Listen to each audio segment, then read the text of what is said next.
السلام عليكم ورحمة الله تعالى وبركاته. نتمنى تكونوا بألف خير إن شاء الله. اليوم غنديروا معكم الشباكية.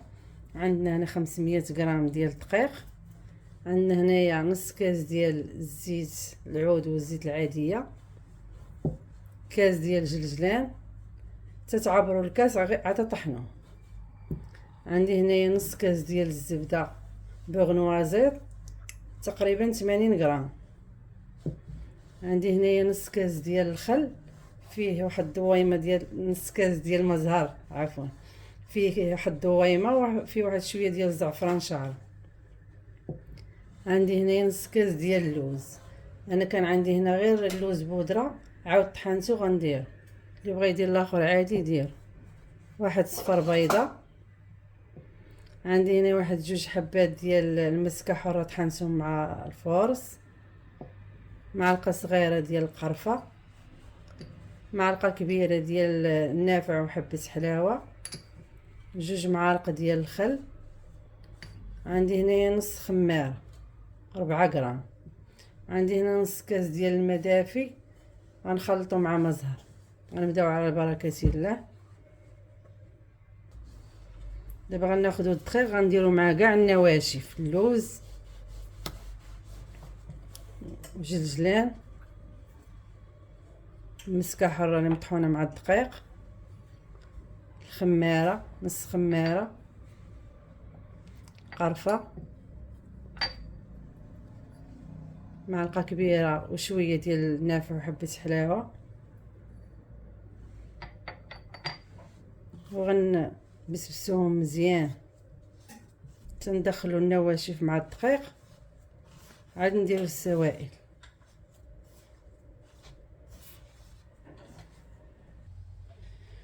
من بعد ما دمجنا النواشف دابا غنزيد الزيت والزبده.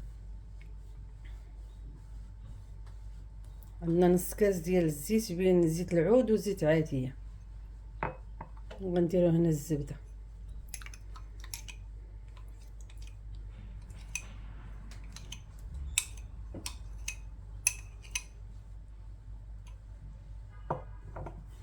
دابا غنلبسو الدقيق بالزبده والزيت.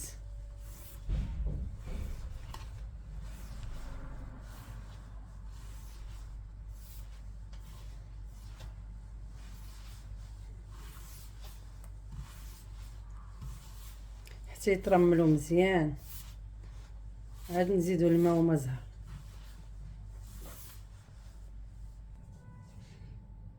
دابا هنا غندوزو السوائل. غناخد هاد نص كاس ديال المزهر اللي فيه الدويمه وفيه زعفران شعره، غنضيف عليه هاد الخل، وغنضيف عليه شويه د الماء دافي على حساب. دابا غناخدو غنضيفو صفر البيض، غنضيفو عليه شويه الماء من هنا ونخلطو.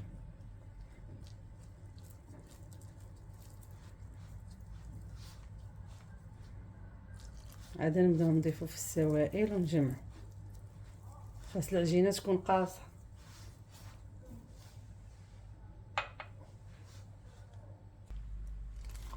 ها هي العجينه من بعد ما جمعناها. زدت ربع كاس ديال الماء على داك الماء الاول. دابا هي درنا 3 الكرات غنديروها في البلاستيك حتى ترخى شويه.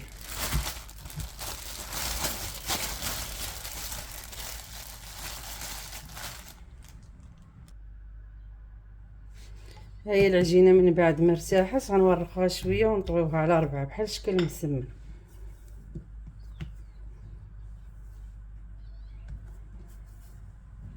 ونخليوها ترتاح.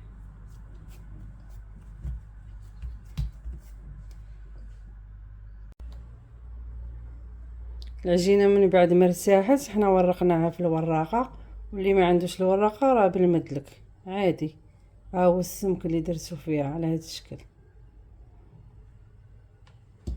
دابا غناخذ هاد الجراره ولا الجراره العاديه ولا اللي جاتكم ساهله تنديروها.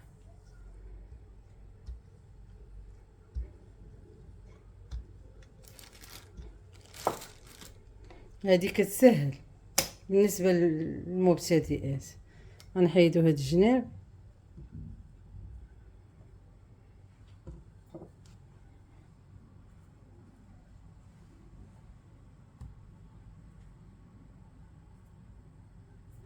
دابا غندوزو للتشبيه.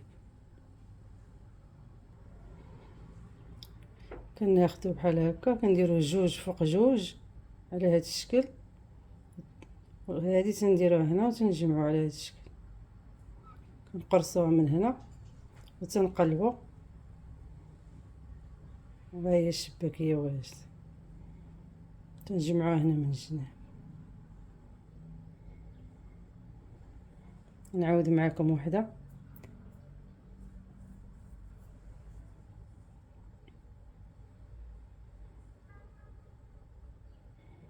تندير هاد الجوج فوق هادو، جوج الاولين فوق منهم الثانيين، وهذه اللي كتشيط بوحدها تنجمعوها على هاد الشكل وكنقلبوها بحال هكا.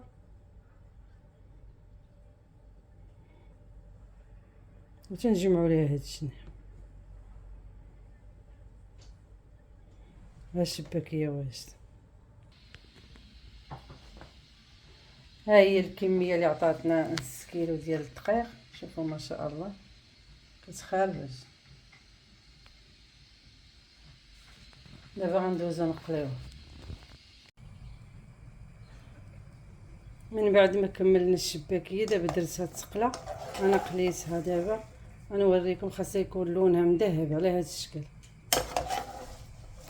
دابا غنهزو من هنايا من المقله، ضروري من هاد العمليه باش نشف لينا من الزيت عاد نديروها في العسل. مثلا لحناها مباشره في العسل، الزيت كيتقطر في العسل وما كتشربش الشباكيه مزيان العسل. ضروري نشفو بحال هكا.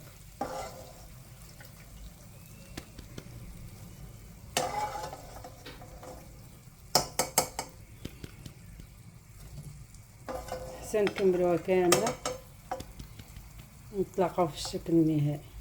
هي الشباكيه من بعد ما وجدتها، شوفوا ما شاء الله زينتها باللوز هاشي. دابا نشوفوا معكم وحده. شوفوا معكم دابا وحده، شوفوا كتجي تبارك الله شاربه العسل وهشيش. هنا غنوريكم كيفاش كنحتفظ بالشباكيه. كناخذ هنايا الحاجه اللي غديروا فيها، كندير فيها هنايا ورق ديال السولفيريزي، كنبدا نحط الشباكيه بحال هكا ما كتفقدش العسل اللي فيها. هنا درت الطبقه الاولى ديال الشباكيه، غناخذ السولفيريزي وغنديرو ثاني فوق هاد الشباكيه، وغندير طبقه واحده اخرى بحال هكاك حتى نعمر الاناء اللي غندير فيه الشباكيه.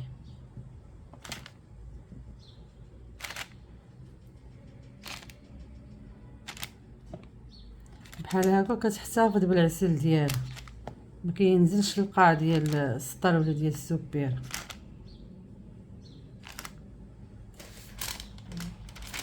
وغندير ثاني السولفيريزي حتى نعمرها.